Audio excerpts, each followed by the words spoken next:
तुको जावा सुन्नत अहमद तुको जा बा मोहम्मद के वतन से बतूरा कार शैता मी कुनी नामत वली बरवाली लानत अस्तए बरवाली जिक्र हक मद ग़िज़ाई रूह रा मरहमा मद दिल मजरूह रा ला इलाहा इल्लल्लाह ला इलाहा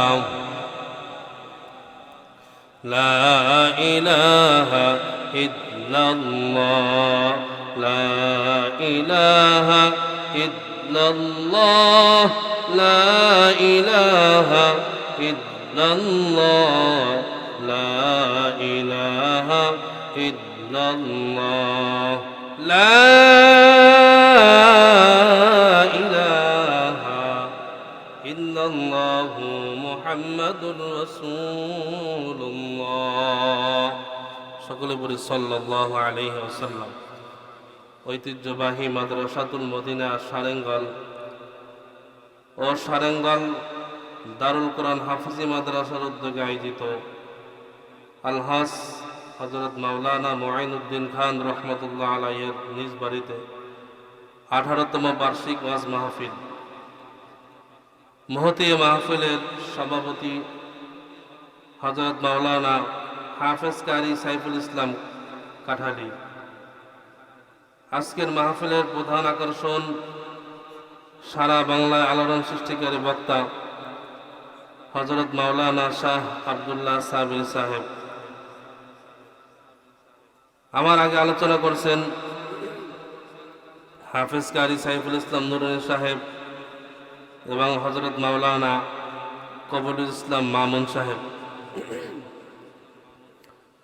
তো সর্বোপরি আল্লাহ পাক রব্বুল আলামিনের দরবারে লাখ কোটি শুকরিয়া, যেই মহান রব্বুল আলামিন আমাদেরকে আপনাদেরকে এই পবিত্র একটা মজলিসে আসার বসার দিনে আলোচনা করার এবং শোনার তৌফিক দান করেছেন। এই জন্য মহান মালিকের দরবারে দিল থেকে শুকর আদায় করি আলহামদুলিল্লাহ। তো আমরা এমন একটা মজলিসে আসতে পারে খুশি না বাজার, অল্প না বেশি? তাহলে আর একবার শুকরিয়া আদায় করি আলহামদুলিল্লাহ। আমি বেশি সময় কথা বলবো না, হুজুর মাগরিবের আগে এসে গেছেন আলহামদুলিল্লাহ।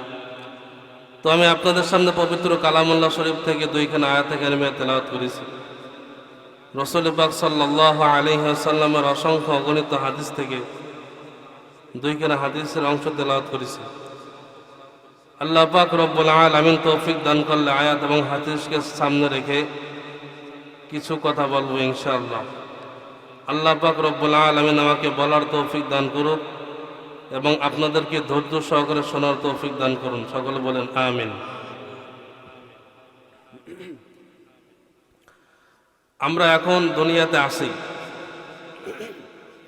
এমন একটা সময় ছিল দুনিয়ায় কেউ ছিলাম না, এখন আছি এমন একটা দিন আসবে কেউ থাকবো না। আল্লাহ পাক রব্বুল আলামিনের শূন্য পৃথিবীকে শূন্য বানাবেন। তাহলে ছিলাম না, আসি, থাকবো না। তো আল্লাহ পাক রব্বুল আলামিন এই শূন্য পৃথিবীকে শূন্য বানাবেন। মৃত্যু এমন একটা জিনিস যে সব কিছুকে ভুলাই দেয় এবং মৃত্যু সকলের কাছে আসবে এবং সকলে মৃত্যুর স্বাদ গ্রহণ করতে হবে।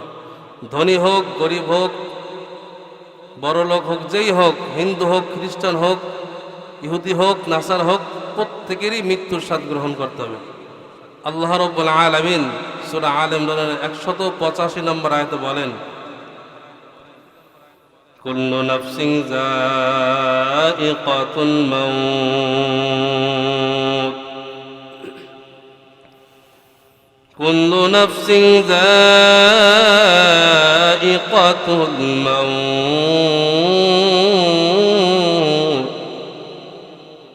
ওয়া ইন্নামা তুওয়াফা توفون أجوركم يوم القيامة فمن زحزح عن النار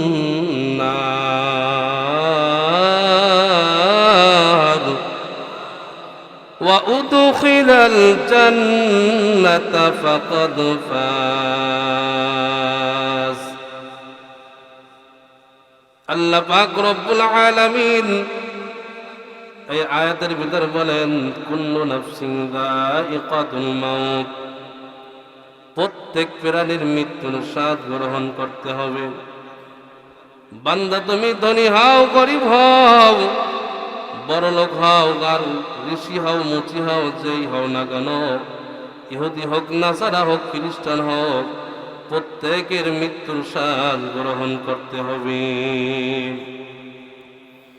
ওয়া ইন্নামা তুওয়াফাউনা উজুরাকুম ইয়াওমাল কিয়ামাহ, আল্লাহ পাক রব্বুল আলামিন কিয়ামতের কঠিন ময়দানে প্রত্যেকের আমল অনুযায়ী যে যেই কর্ম করছে সব কর্মকে পুঙ্খানুপুঙ্খভাবে তার বদলা দিবেন। ভালো করলে ভালো কাজের বদলা বুঝাই দিবেন, খারাপ কাজ করলে এই খারাপ কাজের কর্মের বদলা আল্লাহ তাআলা দিয়ে দিবেন। ওয়া ইন্নামা তুওয়াফাউনা উজুরাকুম ইয়াওমাল কিয়ামাহ, এরপরে আল্লাহ তাআলা বলেন ফামান যুহযিহা আনিন নার, আল্লাহ পাক রব্বুল আলামিন বলেন যাকে জাহান্নাম থেকে মুক্তি দিয়া জান্নাত দান করবেন, ফাকাদ ফাজ, সেই একমাত্র সফল কামিয়াব। দুনিয়াতে আমরা সফল কাম তাকে মনে করি যেই 2-5 কোটি টাকার মালিক হইছে, 2-5টা বিল্ডিং এর মালিক হইছে, অর্থাৎ দুনিয়াতে বিশাল কিছু হয়ে পড়ছে তাকেই মনে করি সেই লোকটা সফল কাম হয়ে গেছে। না রে গোলাম না, দুনিয়ায় 2-5 কোটি টাকার মালিক, 2-5টা বিল্ডিং এর মালিক, এগুলা সফল কাম নয়।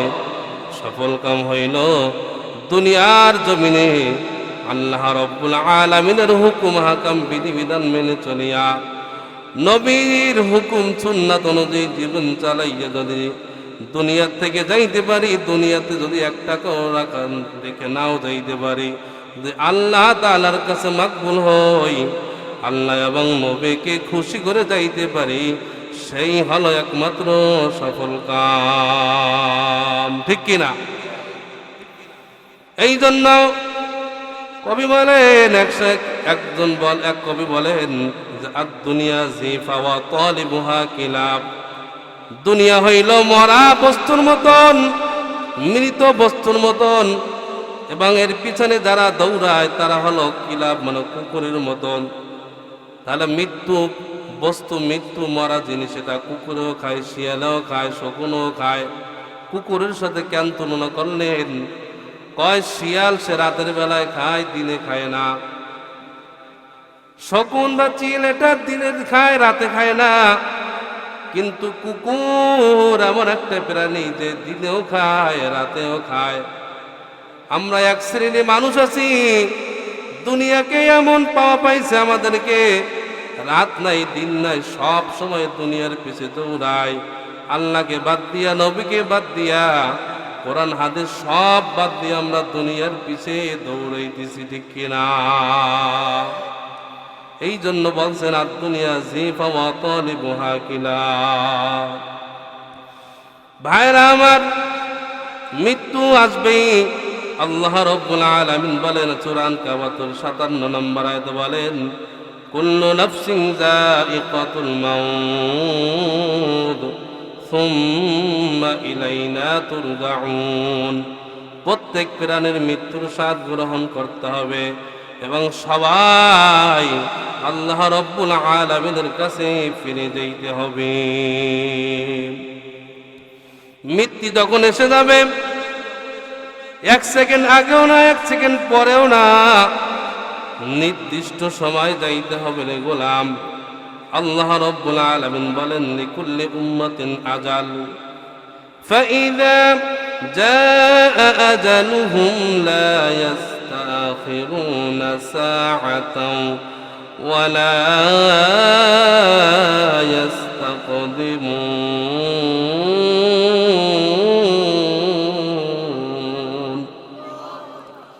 আল্লাহ রাব্বুল আলামিন বলেন লিকুল্লি উম্মাতিন আজাল, প্রত্যেক জাতির জন্য একটা নির্দিষ্ট সময় আছে।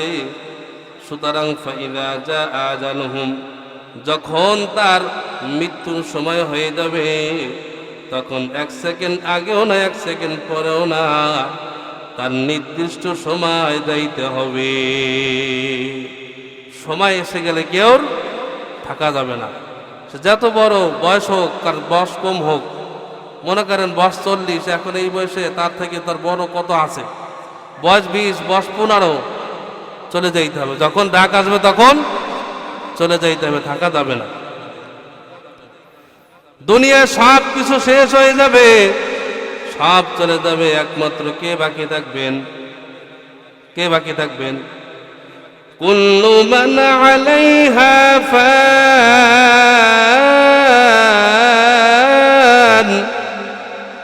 ওয়া ইয়াবকা রাব্বুকা যুল জালালি ওয়াল ইকরাম।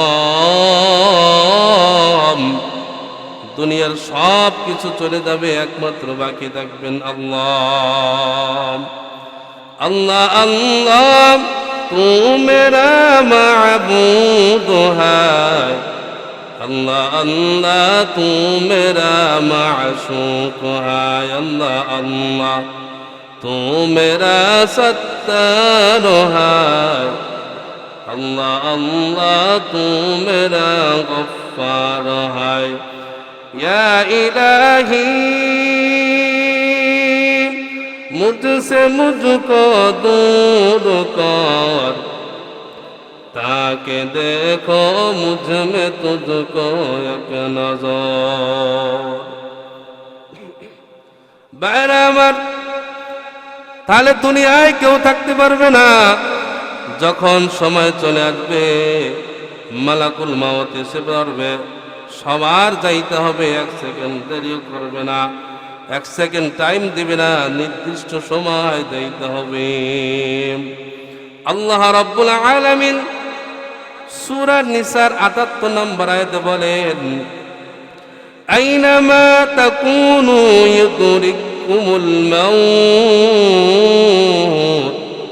ওয়ালাউ কুনতুম ফি বুরুজিম মুশাইয়াদা। আল্লাহ রাব্বুল আলামিন বলেন, বান্দা তুমি মৃত্যু থেকে যেথায় পলায়ন করো না কেন, এমনকি যদি কোনো দুর্গের ভিতরে পলায়ন করো, সেখানেও মৃত্যু উপস্থিত হবে।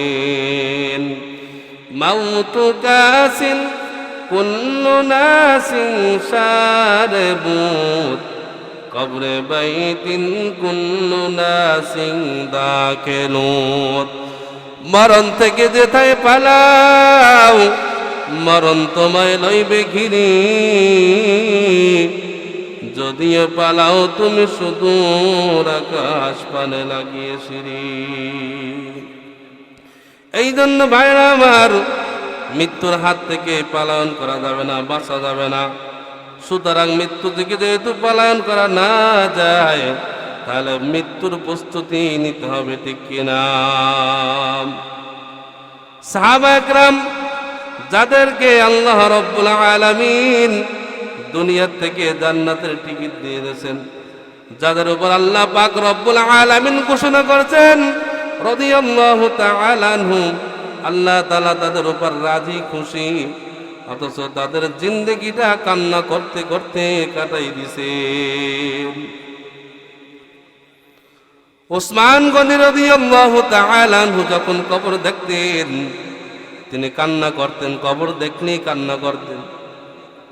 সাথীরা জিজ্ঞেস করলো, হুজুর 10 জন সাহাবী দুনিয়ার থেকে জান্নাতের টিকিট পাইছে, তার মধ্যে আপনি অন্যতম, সুতরাং আপনি কবর দেখলে কেন কাঁদেন? তখন তিনি সাথীদেরকে বললেন, ও সাথীরা, এই কবর হলো আখিরাতের প্রথম ঘাঁটি,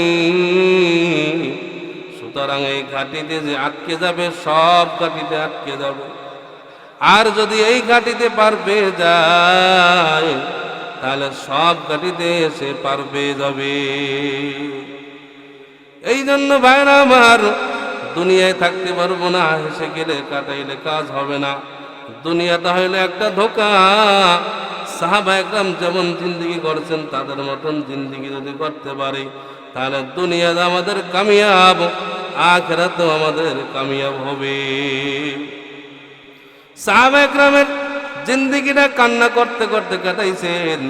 হযরত আবু বকর রাদিয়াল্লাহু তাআলা আনহু একদিন নামাজের ভিতর কান্না করছেন। পয়গম্বর নামাজের পর জিজ্ঞাসা করলেন, আবু বকর আপনি নামাজের মধ্যে কেন হাউমাউ করে কাঁদলেন? তখন নবীজিকে আবু বকর জবাব দেন, পয়গম্বর আমি কাপড়ের ব্যবসা করি। কয়েকদিন আগে একজন মহিলা একটা কাপড় নিয়ে গেছে টাকা দিয়া। আজ সকালে আসে মহিলা কাপড় দিয়া টাকা ফেরত নিয়ে গেছে। পয়গম্বর বললেন, আবু বকর তাহলে এখানে কান্নার কি আছে, কেন কাঁদলেন? তখন আবু বকর বললেন, ওগো পয়গম্বর আমি কাপড় ফেরত নিছে, কাপড় ফেরত দিয়ে টাকা নিছে, এই জন্য কাঁদি না। আমি এই জন্য কাঁদি, সেটার কারণ হলো কিয়ামতের কঠিন ময়দানে আল্লাহ পাক রব্বুল আলামিন যদি বলেন, আবু বকর তুমি নামাজ কালাম রোজা যা পড়ছো এই অনুযায়ী যে মগে যে জান্নাত বরাদ্দ হয়েছিল, তোমার নামাজ রোজা তোমার ইবাদত বন্দেগী আমার পছন্দ হয় নাই, তুমি তোমার নামাজ কালাম ফেরত নাও, আমার জান্নাত ফেরত দাও। আল্লাহ যদি এই কথা বলেন তাহলে আমার কি জবাব থাকবে? আমি এই ভয়ে কাঁদি। অথচ তারা দুনিয়ার থেকে জান্নাতের টিকিট পেয়ে গেছে। এই জন্য ভাইরা আমার, সব সময় গুনাহ হয়ে গেলে তওবা রাখতে হবে। আল্লাহ পাক রব্বুল আলামিন বলেন, ওয়ালাইসাতিত তাওবাতু লিল্লাযীনা ইয়া'মালুনাস সাইয়্যাত হাত্তা ইযা হাদারাহুমুল মাউত ক্বালা ইন্নী তুবতুল আন। আল্লাহ পাক রব্বুল আলামিন বলেন, তার জন্য কোনো তওবা নাই, তার জন্য কোনো তওবা নাই যে মৃত্যু উপস্থিত হয়ে গেছে তখন যদি বলে ইন্নী তুবতুল আন, আমি এখন তওবা করতেছি, তাহলে এমন বান্দার জন্য তওবা গ্রহণ হবে না। সময় থাকতে তওবা করতে হবে। বয়স 95, এখন তো দেবো না, আল্লাহ আমি আর চুরি করবো না, জ্ঞান করবা না, আমার তো এখনো শরীরে শক্তি নেই, চুরি কেমনে করবো? আল্লাহ কয়, তাহলে তোমার শক্তি থাকলে তুমি চুরি করতা, শক্তি নাই এই জন্য তওবা করতেছো। এখন আর জনগণের মাল সম্পদ আত্মসাৎ করবো না, লুটপাট করবো না, কেন? এখন তার ক্ষমতা নাই। তার মানে ক্ষমতা থাকলে তুমি করতা, এইরকম তওবায় কাজ হবে না। তওবা করতে হবে সময় থাকতে, সময় থাকতে তওবা করতে হবে, তাহলে তওবার মূল্যায়ন আছে। দরজুয়ানে তওবা করদান শিবওয়ায়ে পয়গম্বরি ওয়াক্তে পীরে গির গুজালেম। আল্লাহর একজন শায়ের বলেন যে যৌবনকালে তওবা করা এটা হইল পয়গম্বরগণের সিফাত। আর যখন বুড়ো হয়ে যায় তখন তো বনের হিংস্র প্রাণীও দুর্বল হয়ে যায়, সেও তো পিছায় ফিরে যায়। এই জন্য তওবা করতে হবে সময় থাকতে, সময় চলিয়ে গেলে তওবা করিয়া কোনো লাভ নাই, কেননা মৃত্যুর হাত থেকে বাঁচতে পারবো না। কুল ইন্নাল মাউতাল্লাযী তাফিরুনা মিনকুম, আল্লাহ পাক রব্বুল আলামিন বলেন, গোলাম তুমি মৃত্যু থেকে যেথায় পলায়ন করো না কেন, মৃত্যুর মুখোমুখি তোমার হইতে হবে, মৃত্যুর সাথে মোলাকাত করতে হবে, ঠিক কিনা? মৃত্যুবরণ করতে লাগবে কিনা? এখানে এমন কেউ আছে যে মৃত্যু থেকে বেঁচে থাকবো? পলায়ন করার কোনো জায়গা আছে? কোথাও জায়গা নাই। এই জন্য পয়গম্বর বলেন, উম্মতের দল মৃত্যু যেহেতু আসবে সেহেতু মৃত্যুকে বেশি বেশি স্মরণ করতে হবে। কেননা তুমি যখন দুনিয়ার থেকে চলে যাবা তখন তুমি লাশ হয়ে যাবা। লাশ মানে লাশ আইন, তুমি কিছুই না।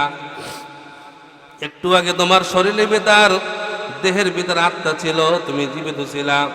কেউ তোমাকে বাবা বলিয়া ডাকছেন, কেউ তোমাকে ভাই বলিয়া ডাকছে, কেউ তোমাকে চাচা বলিয়া ডাকছে। এখন তোমার দেহ থেকে প্রাণ চলে গেছে, প্রাণ পাখি বের হয়ে গেছে। এখন আর কেউ বাবাও বলে না, ভাইও বলে না, সকল বলে অমুকের লাশ পড়ে রইছে। ঠিক কিনা?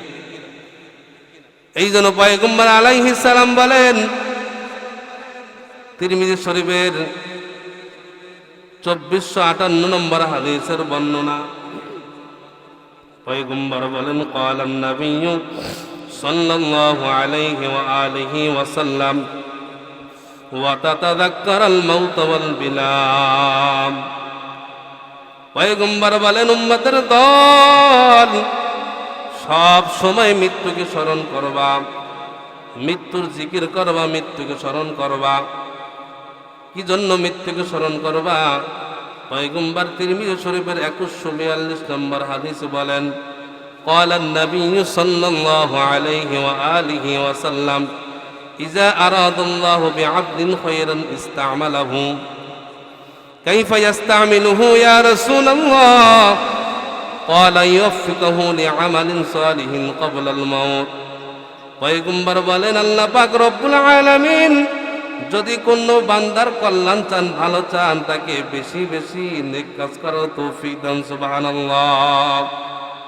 ভালো কখন চাই সেটাও আল্লাহ রাসূল বলেন, বুখারী শরীফের 6705 নম্বর হাদিসের বর্ণনা। পয়গম্বর বলেন, ক্বালান নবিয়্যু সাল্লাল্লাহু আলাইহি ওয়া আলিহি ওয়া সাল্লাম, মান আহাব্বা লিকা আল্লাহ আহাব্বাল্লাহু লিকাহু ওয়া মান কারিহা লিকা আল্লাহ কারিহাল্লাহু লিকাহু।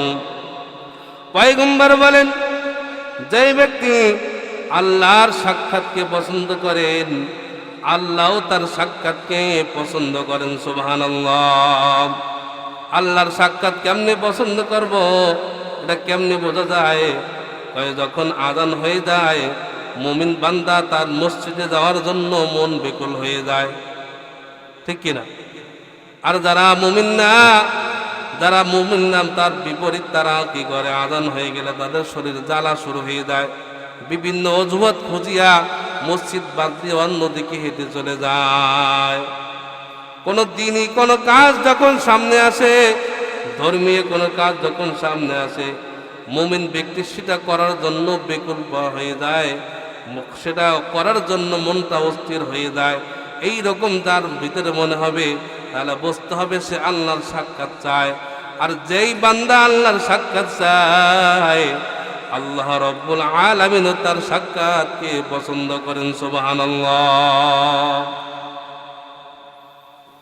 ওয়া মান কারিহা লিকা আল্লাহ, আর যেই ব্যক্তি আল্লাহর সাক্ষাৎকে অপছন্দ করে, কারিহাল্লাহু লিকাহু, আল্লাহ তাআলা তার সাক্ষাৎকে অপছন্দ করেন। আযান হয়ে গেছে, নামাজের কোনো খবর নাই, সমাজের বিভিন্ন গুনার সাথে জর্জরিত আছে, তাহলে বুঝতে হবে সে আল্লাহর সাক্ষাৎকে পছন্দ করে না। আর যে আল্লাহর সাক্ষাৎকে পছন্দ করে না, আল্লাহও তার সাক্ষাৎকে পছন্দ করে না। নাউজুবিল্লাহ। তাহলে মৃত্যুবরণ করা লাগবে কিনা? ভালো ভালো মৃত্যুর 15টা আলামত আমি বলবো এখন। ভালো মৃত্যুর আলামত কয়টি? 15টি। 1 নম্বর, আবু দাউদ শরীফের 3116 নম্বর হাদিস, নবীজি বলেন, ক্বালান নবিয়্যু সাল্লাল্লাহু আলাইহি ওয়া আলিহি ওয়া সাল্লাম, মান কানা আখিরু কালামিহি লা ইলাহা ইল্লাল্লাহ দাখালাল জান্নাহ। পয়গম্বর বলেন, আমার উম্মতের মধ্যে থেকে যাদের মৃত্যুটা এমন অবস্থায় হবে যে তার শেষ বাক্য হবে লা ইলাহা ইল্লাল্লাহ, নবীজি বলেন আমার ওই উম্মত মরণের সঙ্গে সঙ্গে সে জান্নাতবাসী হয়ে যাবে। সুবহানাল্লাহ। 2 নম্বর, নবীজি বলেন 2 নম্বর ভালো মৃত্যুর আলামত, পয়গম্বর বলেন নাসাঈ শরীফের 1828 নম্বর হাদিসের বর্ণনা। পয়গম্বর বলেন, ক্বালান নবিয়্যু সাল্লাল্লাহু আলাইহি ওয়া আলিহি ওয়া সাল্লাম, মাউতুল মুমিনি লিআরাকিল জাবিন পয়গম্বর বলেন, আমার কোন উম্মতের মৃত্যুর সময় যদি তার কপাল ঘামায়, মৃত্যুর সময় যদি তার কপাল ঘামায়, তাহলে বুঝতে হবে এটা ভালো মৃত্যুর আলামত। মৃত্যুর সময় কপাল ঘামানোটা কি ভালো মৃত্যুর আলামত। যদি আবার কপাল না ঘামায় তাহলে খারাপ অবস্থায় মৃত্যু হয়েছে এটা মনে করা যাবে না। এটা ভালো আলামত অনেকটা আছে, তার ভিতরে এটা একটা। 3 নাম্বার, পয়গম্বর বলেন, এটা তিরমিজি শরীফের 1074 নম্বর হাদিসের বর্ণনা। পয়গম্বর বলেন, ক্বালান নবী সাল্লাল্লাহু আলাইহি ওয়া আলিহি ওয়া সাল্লাম, মা মিন মুসলিমিন ইয়ামুতু ইয়াওমাল জুমআতি আও লাইলাতাল জুমআতি ওয়াকাফা আল্লাহু ফিতনাতাল কবরি। পয়গম্বর বলেন, আমার উম্মতের মধ্য থেকে যারা জুমার রাত অথবা জুমার দিন মৃত্যুবরণ করবে, তারা আল্লাহ রাব্বুল আলামিন তার কবরের আযাব মাফ করিয়ে দেবেন। সুবহানাল্লাহ। 4 নাম্বার, পয়গম্বর বলেন, এটা মুসলিম শরীফের 4835 নম্বর হাদিসের বর্ণনা। ক্বালান নবী সাল্লাল্লাহু আলাইহি ওয়া আলিহি ওয়া সাল্লাম, পয়গম্বর বলেন, মা তাউদ্দুনা শাহীদা ফীকুম। সাহাবাদেরকে বললেন, ও সাহাবা একরামের দল, তোমরা শহীদ কাকে মনে করো? তখন সাহাবারা বললেন, মান কুতিলা ফি সাবিলিল্লাহ ফাহুয়া শহীদ। ওগো পয়গম্বর, আমরা শহীদ তো তাকে মনে করি যে আল্লাহর রাস্তায় গিয়া যুদ্ধ করতে করতে গলাটা কাটাই দিয়েছেন, শহীদ হয়ে গেছেন, মৃত্যুবরণ করছেন, তাকেই তো আমরা শহীদ মনে করি। তখন নবী তো বললেন, ইন্না শুহাদা উম্মতি ইদাল লাকালিল। যদি আল্লাহর রাস্তায় যুদ্ধ করতে গিয়া শহীদ হয় আর তাকেই যদি শুধুমাত্র শহীদ মনে করা হয়, তাহলে তো আমার উম্মতের মধ্যে শহীদের সংখ্যা অনেক কম হয়ে যায়। এবার সাহাবারা বললেন, ওগো পয়গম্বর, তাহলে কেমনে বাড়ানো যায়? তখন নবী বললেন, মান কুতিলা ফি সাবিলিল্লাহ ফাহুয়া শহীদ ওয়া মান মাতা ফি মান কুতিলা ফি সাবিলিল্লাহ ফাহুয়া শহীদ ওয়া মান মাতা ফি সাবিলিল্লাহ ফাহুয়া শহীদ। নবীজি বললেন, আল্লাহর রাস্তায় যুদ্ধ করতে যাইয়া যুদ্ধ করতে করতে মারা যায়, সে তো শহীদ। ওয়া মান মাতা ফি সাবিলিল্লাহ ফাহুয়া শহীদ।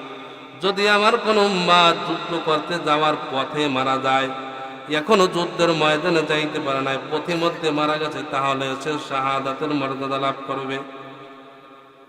ওয়ামান মাতা ফিত তাউনি ফাহুয়া শহীদ। আমার কোন উম্মত যদি মহামারীতে মারা যায়, তাহলে সে শাহাদাতের মর্যাদা লাভ করবে। ওয়ামান মাতা ফিত বাতনি ফাহুয়া শহীদ। যদি কোনো ব্যক্তি পেটের মারা যায়, পেটের ব্যথায়, সেও শহীদ। তাহলে 4 নাম্বার ভালো মৃত্যুর আলামত হলো শাহাদাতের মর্যাদা, শহীদি মরণ। 5 নম্বরে নবী বলেন, বুখারী শরীফের 652 নম্বর হাদিসের বর্ণনা। পয়গম্বর বলেন, ক্বালান নবী সাল্লাল্লাহু আলাইহি ওয়া আলিহি ওয়া সাল্লাম, সাহিবুল হাদামি শহীদ। পয়গম্বর বলেন, আমার উম্মত, আমার কোন উম্মত যদি উপর থেকে দেয়াল ধসে মারা যায়, তাহলে সে শাহাদাতের মর্যাদা লাভ করবে। দেয়াল অথবা এই জাতীয় উপর থেকে কোনো ভারী জিনিস আসিয়া তার মাথার উপর পড়ে বা চাপা লাগিয়ে মারা যায়, তাহলেও সে শাহাদাতের মর্যাদা লাভ করবেন। সুবহানাল্লাহ। 6 নাম্বার, পয়গম্বর বলেন, ইবনে মাজাহ শরীফের 2803 নম্বর হাদিসের বর্ণনা। পয়গম্বর বলেন, ক্বালান নবী সাল্লাল্লাহু আলাইহি ওয়া আলিহি ওয়া সাল্লাম, আল মারআতু তামুতু বিজুমইন শাহাদা। পয়গম্বর বলেন, আমার কোন উম্মতের মহিলা যদি গর্ভবতী অবস্থা অথবা ডেলিভারির সময় মারা যায়, আসলে অনেক মারা যায় না, পয়গম্বর বলেন তাহলে সে শাহাদাতের মর্যাদা লাভ করবেন। সুবহানাল্লাহ। আল মারআতু তামুতু বিজুমইন শাহাদা। আমার কোন উম্মতের মহিলা যদি ডেলিভারির সময় অথবা গর্ভবতী অবস্থায় মারা যায়, তাহলে সে শাহাদাতের মর্যাদা লাভ করবেন। সুবহানাল্লাহ। 8 নাম্বার পয়গম্বর বলেন, এটা নাসাই শরীফের 1846 নম্বর হাদিসের বর্ণনা। قال النبي صلى الله عليه وسلم صاحب ذات الجنب شهيد। পয়গম্বর বলেন, আমার কোন উম্মত যদি বিষ ফোড়ার বিষের ব্যথায় মারা যায়, শরীরে অনেক ফোড়া উঠছে, বিষের ব্যথায় যন্ত্রণায় সে আর সহ্য করতে না পারিয়া মারা গেছে, পয়গম্বর বলেন আমার এই উম্মত শাহাদাতের মর্যাদা লাভ করবেন। সুবহানাল্লাহ। 9 নাম্বার পয়গম্বর বলেন, এটাও 1846 নম্বর হাদিসের বর্ণনা নাসাই শরীফের। পয়গম্বর বলেন, সাহিবুল হারাকি শহীদ। আমার কোন উম্মত যদি আগুনে পুড়িয়ে মারা যায়, তাহলে সে শাহাদাতের মর্যাদা লাভ করবে। আগুনে ইচ্ছা করে যদি কেউ ঝাঁপ দেয়, তাহলে আত্মহত্যার গুনাহ হবে। কিন্তু আগুন এমনি মারা গেছে, আগুনে পুড়িয়ে, যেমন গত কয়েক বছর আগে জালকাঠির লঞ্চে আগুন লেগে মারা গেছে না, তাহলে ওখান থেকে যদি কোনো মুসলমান ইমান অবস্থায় যদি যাইতে পারে, তাহলে সে শাহাদাতের মর্যাদা লাভ করবে। 10, 11, 12 এটা হলো নাসাই শরীফের 4095 নম্বর হাদিসের বর্ণনা। পয়গম্বর বলেন, এর আগে একটা আছে 9 নম্বর বুখারী শরীফের 2840 নম্বর হাদিস। قال النبي صلى الله عليه وآله وسلم من قتل دون ماله فهو شهيد। পয়গম্বর বলেন, আমার কোন উম্মত যদি নিজের সম্পদ রক্ষা করতে গিয়ে মারা যায়, গরিব মানুষ অনেক আছে এলাকার ভিতর, ধনী বা পয়সা আলা বা ক্ষমতাবান, তার একটা জায়গা পছন্দ হয়েছে, সেইটা নিয়ে সে জোর দখল করিয়ে খায়, আছে না? এরকম সেই জমি বা তার নিজের সম্পদ রক্ষা করতে গিয়া তার সাথে যদি সে মারা যায়, এক পর্যায়ে যদি তার আঘাত করিয়ে মেরে ফেলে, তাহলে নিজের সম্পদ রক্ষা করতে গিয়ে যদি মারা যায়, তাহলে সে শাহাদাতের মর্যাদা লাভ করবেন। সুবহানাল্লাহ।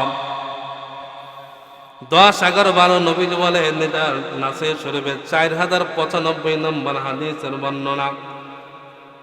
মান কুতিলা দুনা মালিহি মান কুতিলা দুনা আহলিহি ফাহুয়া শহীদ ওয়া মান কুতিলা দীনিহি ফাহুয়া শহীদ ওয়া মান কুতিলা দামিহি ফাহুয়া শহীদ।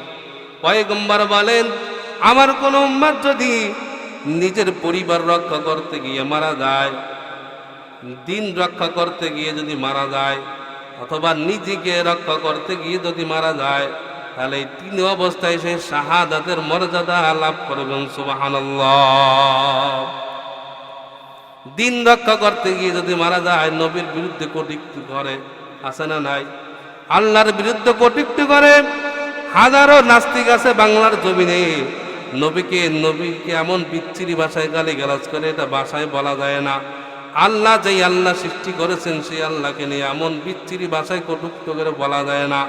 তাহলে এই সমস্ত নাস্তিক মুরতাদের প্রতিবাদ করার জন্য যদি কেউ মিছিলে বের হয়, রাস্তায় নামে, এবং কেউ যদি তাকে গুলি করিয়ে বা অস্ত্র দিয়ে মেরে ফেলায়, তাহলে সে দিন রক্ষার জন্য সে মারা গেছে, এবং এই মৃত্যুটা শাহাদাতের মর্যাদার মৃত্যু। সুবহানাল্লাহ। বাইরা আমার, 13 নম্বর পয়গম্বর বলেন, এটা নাসাই শরীফের 4096 নম্বর হাদিসের বর্ণনা। قال النبي صلى الله عليه وآله وسلم মান কুতিলা দুনা লামাতিহি ফাহুয়া শহীদ। আমার কোন উম্মাত যদি জুলুমের শিকার হইয়া জুলুম প্রতিহত করতে গিয়ে মারা যায়, তাহলে সে শাহাদাতের মর্যাদা লাভ করবেন। সুবহানাল্লাহ। 14 নম্বর পয়গম্বর বলেন, এটা তিরমিজি শরীফের 1665 নম্বর হাদিসের বর্ণনা। قال النبي صلى الله عليه وآله وسلم رباط يوم في سبيل الله أفضل قال ربما خير من شهر। পয়গম্বর বলেন, আমার কোন উম্মত যদি আল্লাহর রাস্তায় গিয়ে এক রাত পাহারা দেয় এবং একদিন পাহারা দেয়, এক রাত পাহারা দেয়, তাহলে 1 মাস নফল রোজা এবং 1 মাস দিনের বেলায় নফল রোজা এবং রাতের বেলায় তাহাজ্জুদের নামাজ পড়লে যে সওয়াব, আল্লাহ রাস্তায় গিয়ে একদিন পাহারা দিলে সেই পরিমাণ সওয়াব তার আমলনামায় লেখা হয়। এবং যদি সেই তখন মারা যায় তাহলে তার কিয়ামত পর্যন্ত তার কবরের তার মর্যাদা বাড়তে থাকে। সুবহানাল্লাহ। 15 নম্বর ভালো মৃত্যুর আলামত, পয়গম্বর বলেন, এটা মুসনাদ আহমদ একজন হাদিসের কিতাব আছে, এই মুসনাদ আহমদের 23,372 নম্বর হাদিস। পয়গম্বর বলেন, ক্বালান নবী সাল্লাল্লাহু আলাইহি ওয়া আলিহি ওয়াসাল্লাম, মান তাসাদ্দাকা বিসাদাকাতিন খুতিমা লাহু বিহা দাখালাল জান্নাহ। আমার কোন উম্মত যদি দান সদকা করার পর মারা যায়, অর্থাৎ দান সদকা ভালো একটা কাজ, এই দান সদকা করার পর যদি মারা যায়, এরপরে যদি সে মারা যায় তাহলে সে জান্নাতে প্রবেশ করবেন। সুবহানাল্লাহ। তাহলে 15টা ভালো মৃত্যুর আলামত বললাম। এবার একটা লম্বা হাদিস শুনাই। পয়গম্বরের এক সাহাবী বর্ণনা করতেছেন, ক্বালান নবী সাল্লাল্লাহু আলাইহি ওয়া আলিহি ওয়াসাল্লাম, খরাজনা মা রাসূলিল্লাহি সাল্লাল্লাহু আলাইহি ওয়াসাল্লাম ফি জানাজাতি রাজুলিন মিনাল আনসার। পয়গম্বরের সাহাবী বর্ণনা করেন, আমরা নবীদের সঙ্গে একজন আনসারী সাহাবার জানাজা পড়ার জন্য গেলাম। তখনও সাহাবাকে কবরে রাখা হয় নাই। সাহাবার যেখানে কবরটা যেখানে খনন করছে, নবীজি কবরের কিনারায় গেলেন। যাওয়ার পর নবীজি ফাজালাসা রাসূলুল্লাহ সাল্লাল্লাহু আলাইহি ওয়াসাল্লাম, নবীজি কবরের কিনারায় গিয়ে বসে বললেন। সাহাবারা বলেন, ওয়াজালাসনা হাওলাহু, আমরাও নবীজির চতুর্পাশ দিয়ে বসে গেলাম। কাআন্না আলা রুউসিনা আত-তায়র, এমন ভাবে বসলাম যে একটা পাখি যদি একটা কাঠের উপরে দাঁড়ায় বা একটা গাছের উপরে দাঁড়ায়, পাখি বুঝতে পারবে যে এটা একটা কাঠের উপর দাঁড়াইছে। আমরা এমন ভাবে দাঁড়াইলাম যে পাখি আমাদেরকে বুঝতে পারেন আমরা মানুষ না কাঠ, এমন স্থির হইয়া আমরা দাঁড়াইলাম। নবীজি একটা লাঠি হাতে নিলেন, হাতে নিয়ে তিনি নিচের দিকে মাথা দিয়ে আঁকা আঁকি করতেছিলেন, লাঠিতে মাটিতে আঁকা আঁকি করতেছিলেন। এবার কিছুক্ষণ পর নবীজি চুপ হয়ে গেলেন। কিছুক্ষণ পর নবীজি মাথা উপর দিকে উঠাইলেন। মাথা উপরে ওঠানোর পর সাহাবাদেরকে বললেন, ও সাহাবা কিরামের দল, ইস্তাঈযু বিল্লাহি মিন আযাবিল কবরি মাররাতাইন আও সালাসান।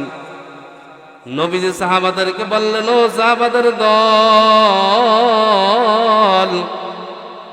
তোমরা আল্লাহ তাআলার কাছে এই কবরের আযাব থেকে পানাহ চাও। নবীজি এই কথাটা 2 বার অথবা 3 বার বললেন। এরপর নবীজি বললেন, ইন্নাল আবদাল মুমিনা ফি ইনকিতাইম মিনাদ দুনিয়া ওয়া ইকবালিম মিনাল আখিরাহ। দুনিয়ার থেকে যখন কোন মুমিন মুত্তাকিন বান্দার বিদায়ের সময় হয় তখন তার জন্য মালাকুল মাউত এবং মালাকুল মাউত ফেরেশতা তার জন্য জান কবজের জন্য উপস্থিত হয় এবং তার সঙ্গে একদল ফেরেশতা থাকে। মাহুম কাফনুম মিনাল জান্নাহ ওয়া হানুতুম মিন হানুতিল জান্নাহ, জান্নাতের কাফন এবং জান্নাতের সুগন্ধি নিয়ে উপস্থিত হয়। সুবহানাল্লাহ। মুমিন ব্যক্তি যখন দুনিয়া থেকে চলে যাওয়ার সময় হয় তখন তার জন্য যখন ফেরেশতা জান কবজ করতে আসেন, জান্নাত থেকে জান্নাতি কাফন এবং জান্নাতি সুগন্ধি নিয়ে তার পাশে উপস্থিত হয়। সুবহানাল্লাহ। এবং আসিয়া তার 2 পাশ দিয়া ফেরেশতা বসে যায়, কাতার দিয়ে যতদূর তার চক্ষু যায়। সুবহানাল্লাহ। আসিয়া তাকে সুন্দর সুন্দর অবয়বাণী শোনায়। ইন্নাল্লাযীনা ক্বালু রাব্বুনাল্লাহ থুম্মা ইসতাকামু তাতানাজ্জালু আলাইহিমুল মালাঈকাতু আল্লা তাখাফু ওয়া লা তাহজানু ওয়া আবশিরু বিল জান্নাতিল্লাতী كنتم توعدون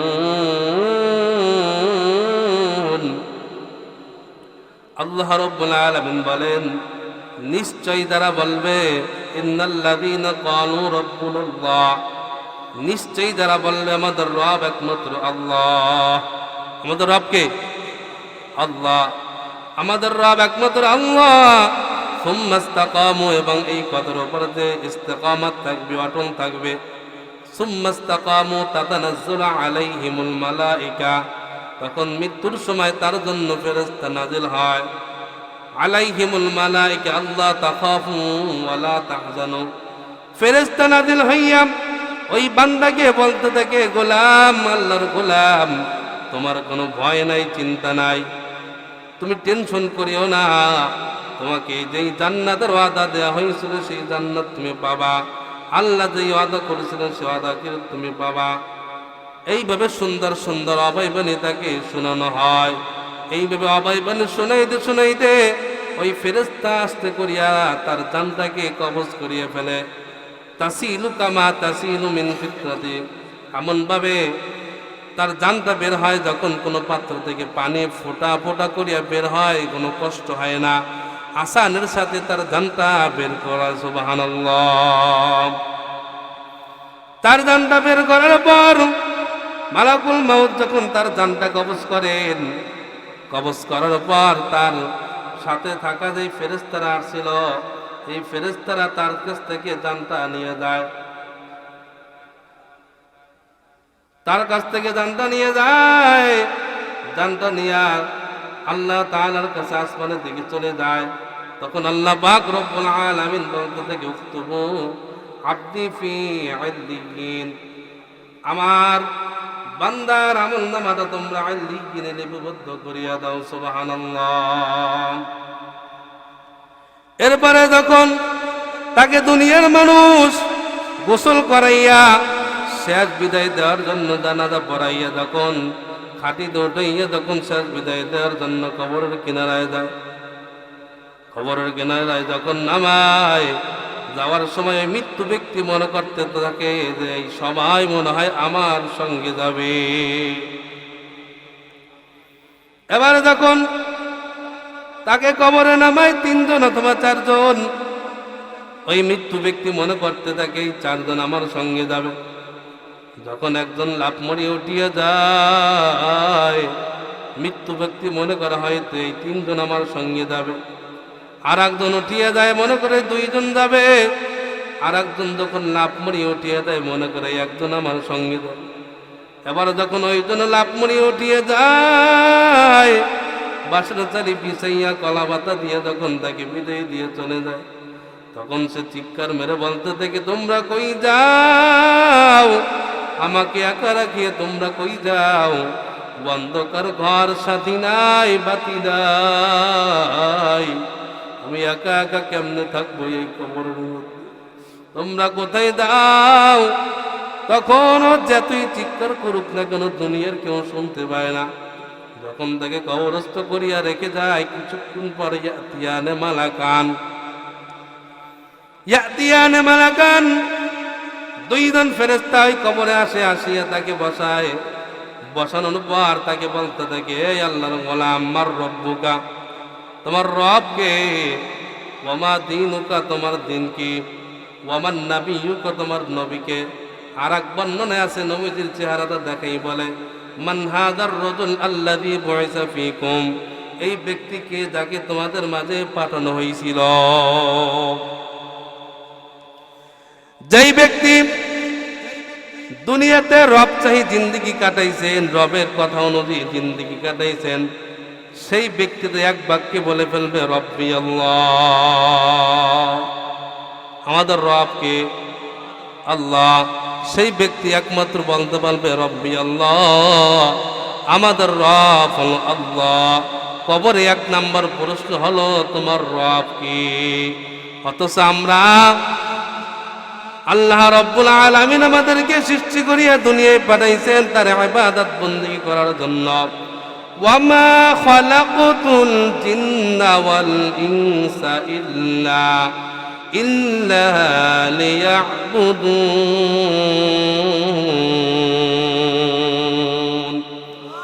আল্লাহ পাক রব্বুল আলামিন বলেন আমি জিন এবং ইনসানকে একমাত্র শুধুমাত্র কেবলমাত্র আমার ইবাদত বন্দেগীর জন্য পাঠাইছি বানাইছি। তাহলে দুনিয়াতে রবকে চিনতে হইলে রবের ইবাদত বন্দেগী করতে হবে, ঠিক কিনা? আল্লাহর রাসূল বলেন আদ-দুনিয়া খুলিকতু লাকুম, দুনিয়াকে সৃষ্টি করেছি তোমাদের জন্য। ও আনতুম খুলিকতুম লিল আখিরা, এবং তোমাদেরকে সৃষ্টি করেছি একমাত্র আখিরাতের জন্য।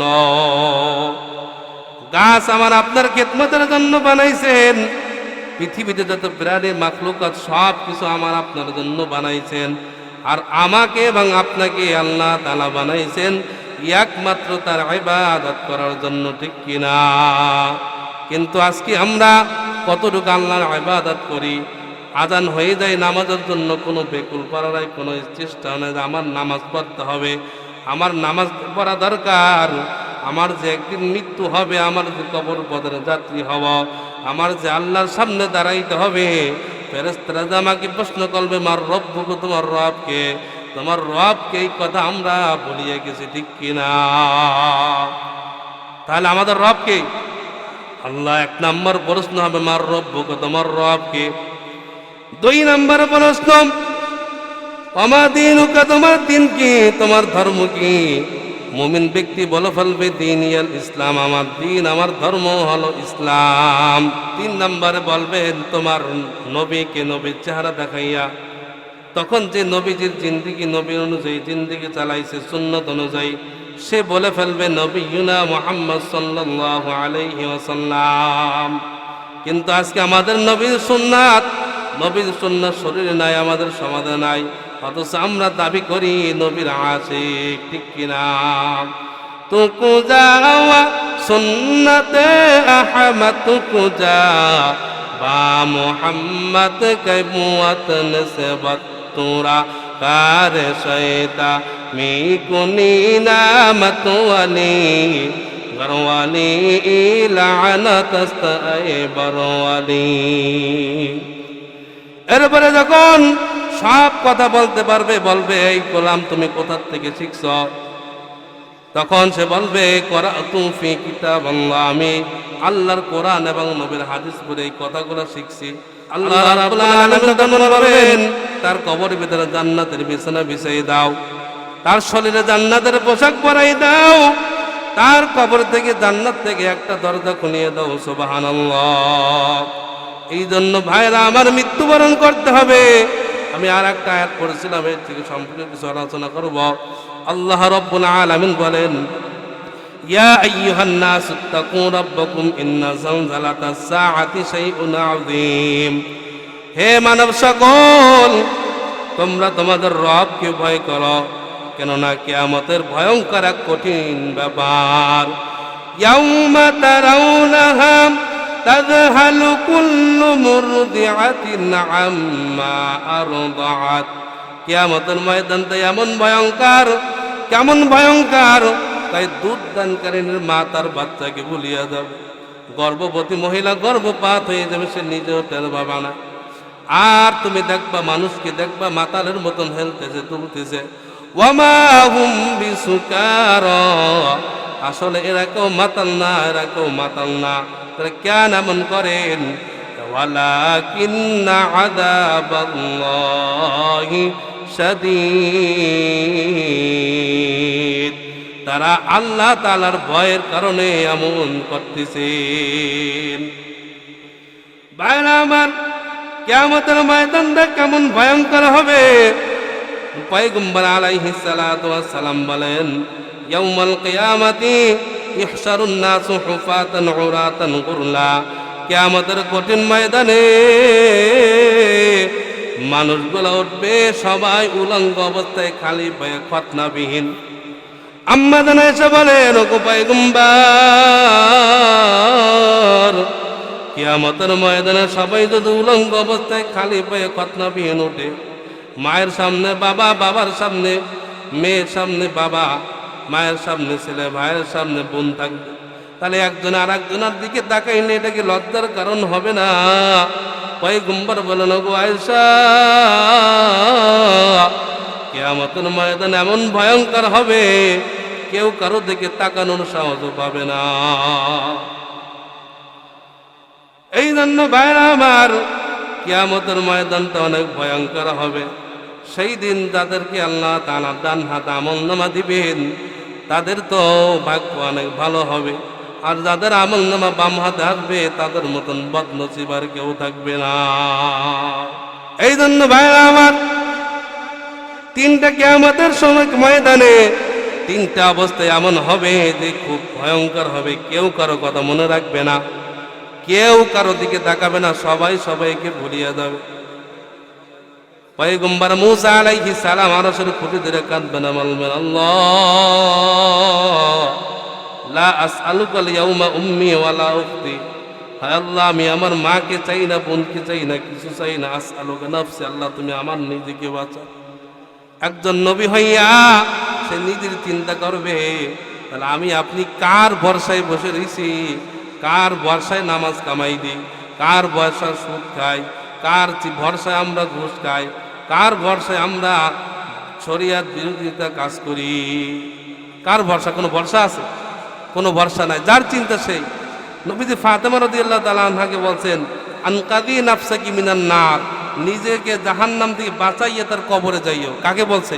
ফাতেমাকে। যে ফাতেমা জান্নাতি নারীদের নেত্রী, যার স্বামী জান্নাতি পুরুষদের নেতা হবে, যার দুই সন্তান জান্নাতি যুবকদের সর্দার হবে, যার নিজের বাবা যাকে না বানালে দুনিয়ার কিছু বানাইতো না, সেই নবী তার মেয়েকে বলতেছে জাহান্নাম থেকে নিজেকে বাঁচাইয়ে কবরে যাই। ভাইরা আমার, তিনটা সময় কেউ কারো কথা মনে রাখবে না। এক নম্বর আমলনামা দেওয়ার সময়। আমলনামা ডান হাতে যারা পাবে তাদের খুশখবরি, বাম হাতে যারা আমলনামা পাবে তাদেরকে আমলনামা দেওয়ার সময় যখন হাতটা বাড়াবে, আল্লাহ বলবে, গোলাম এই গুনাহগুলো কেন করছিলা? তখন এই নাফরমান আল্লাহর সামনে বলবে, আল্লাহ এই গুনাহগুলো আমি করি নাই, নাউজুবিল্লাহ। তখন এই বান্দা আমি, অর্থাৎ আমি আপনি যে গুনাহগুলো করছিলাম, এটা আল্লাহ তাআলা কয়েকভাবে প্রমাণ করবেন। এক নাম্বার, আল্লাহ পাক রব্বুল আলামিন প্রমাণ করবেন জমিনের মাধ্যমে। জমিন আমার আপনার বিরুদ্ধে মামলা দেবে, নাউজুবিল্লাহ। যেই জায়গায় বসিয়ে, যেই স্থানে বসিয়ে আমি আপনি গুনাহ করি, ওই জমিন আপনার বিরুদ্ধে, ওই জমিন আমার আপনার বিরুদ্ধে আল্লাহ তাআলার কাছে মামলা দেবেন। মিনহা খালাকনাকুম ওয়া ফিহা নুঈদুকুম ওয়া মিনহা নুখরিজুকুম তারাতান উখরা।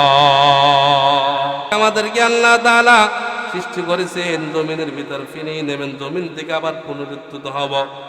এই জমিনের আমাদের বসবাস, অত সেই জমিনের নাফরমানি করি।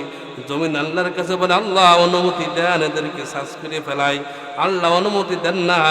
যখন সময় হবে কিয়ামতের ময়দানে জমিন আমার আপনার বিরুদ্ধে মামলা দেবে। এই জন্য জমিনে যখন যে অবস্থায় গুনাহ হয়ে যায়, সঙ্গে সঙ্গে সেখানে বসিয়ে তওবা করব। কি জন্য? ইমাম গাজালি রাহমাতুল্লাহ আলাইহি বলেন, ওই জায়গায় বসে যদি তওবা করা হয়, তাহলে জমিন কিয়ামতের ময়দানে আমার পক্ষে বলবে, আল্লাহ গুনাহ ঠিকই করছিল, কিন্তু তওবা তো এখানে বসিয়া করছি। এরপরে আবার আল্লাহ রাব্বুল আলামিন প্রমাণ করবেন, কিরামান কাতিবিনা ইয়ালামুনা মা তাফআলুন। আমাদের কাঁধে, প্রত্যেকের কাঁধে সম্মানিত লেখক দেয় কিরামান কাতিবিন, তারা লিপিবদ্ধ করে রাখেন আমি আপনি কোন গুনাহ করি, সব লিপিবদ্ধ করেন। এটা আল্লাহ রাব্বুল আলামিন কিয়ামতের ময়দানে এটার মাধ্যমে প্রমাণ করবেন।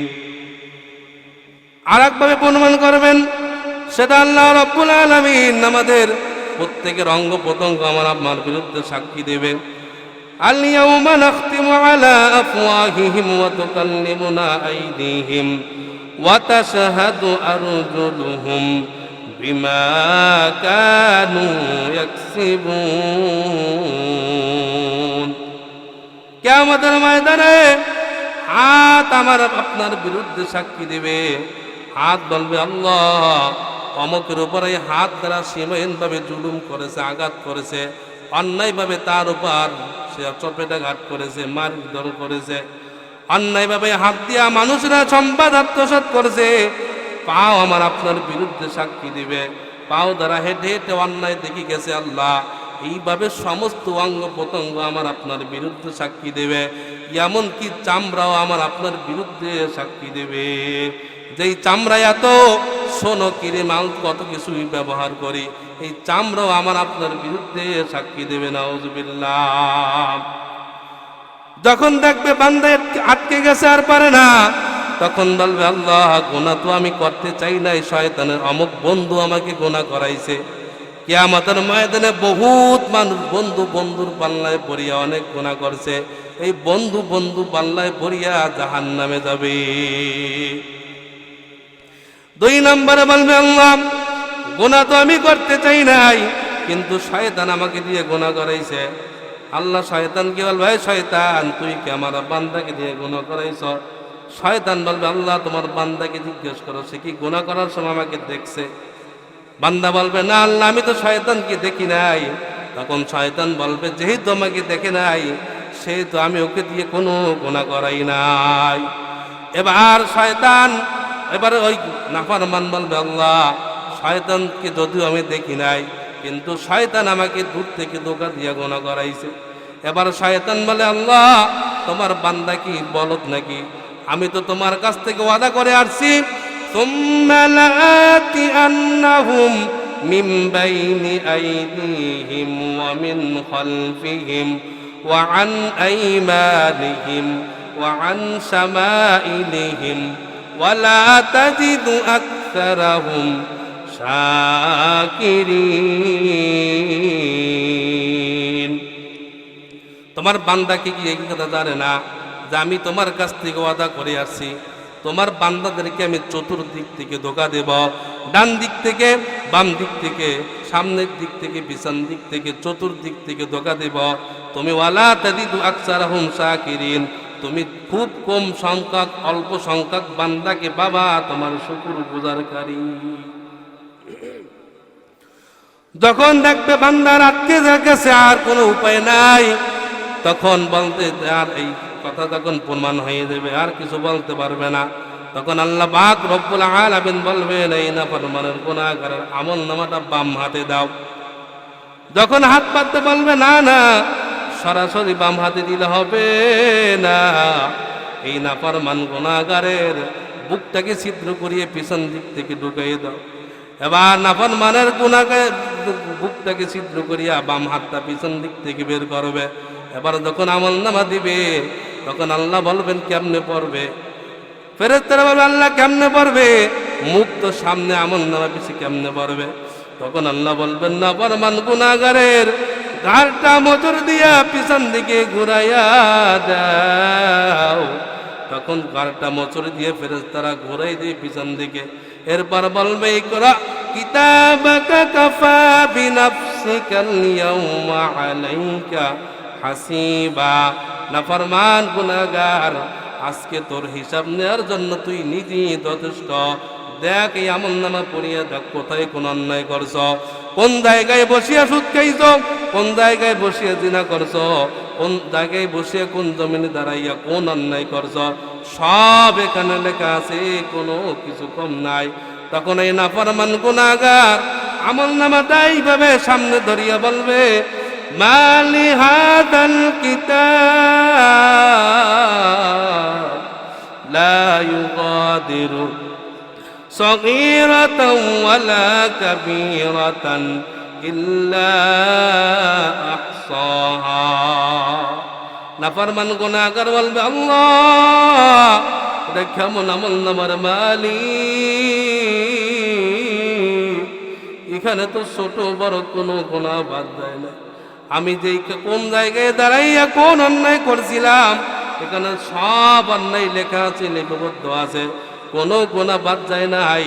গভীর রাতে কোন গুনাহ করছিলাম, অন্ধকার রাতে কোন গুনাহ করছিলাম, দরজা আটকে কোন গুনাহ করছিলাম, এইভাবে করিয়া ঝোপঝাড়ে বিভিন্ন গোপনে যত গুনাহ করছিলাম প্রকাশ্য অপ্রকাশ্য সব গুনাহখানে লিপিবদ্ধ থাকবে, পালানোর কোনো জায়গা হবে না।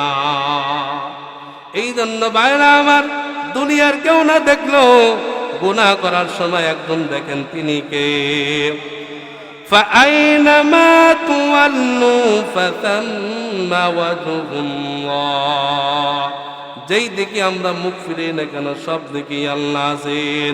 এই জন্য ভাইরা আমার অন্তরে যদি আল্লাহর ভয় থাকে পরকালের ভয় থাকে তাহলে গুনাহ থেকে বাঁচতে পারবো।